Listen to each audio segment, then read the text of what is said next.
Nag-chat si Arik. Sabi lang niya, July 22. Sagot ko, G, bate lang, Paps.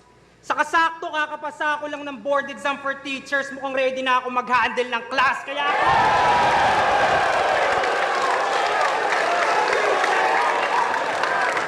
Kaya class! Welcome to my whole world. Para matalo mo ako, you need to play more words. Pinag-aralan mo ba ako, class? I hope you did your homework from 5'6" to 6 feet. That's growth spurt. Speaking of 6, niyayabang niyang kinukumpara siya kay 6 Threat. Yung sarili ni class, tiniteter niya. Anong flow ng utak yan, G? Sabi mo kay Pen Pluma, ikaw ay mas na better pa. Mas na better pa? Di na yan lulusot dito, di pa laging Pasko. Pare, ikaw ngayong makakarinig ng sermon, kakamas mo, kinumpara lang kay 6, nagbuhat na ng bangko, wag mag-angasi kay weak rapper, G. Wag ka magbuhat ng bangko, class it properly,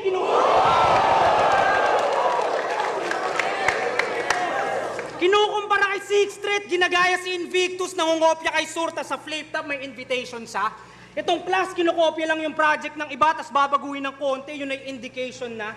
Anong class? Di ba ka class? Ay, imitation ka! Kaya tong poser, sa poster, pakiguhitan na sir. Ngayong nahuli tong class na nangungopya, punit ang papel, di tayo magkalibel. Pinanood ko mga laban mo, Glenn, nagbaka sakaling may matutunan ka iba. Kaso nung pinag-aralan kita sa online, class, nakatulugan lang kita. Sabi kay Pen Pluma, nung nakalaban si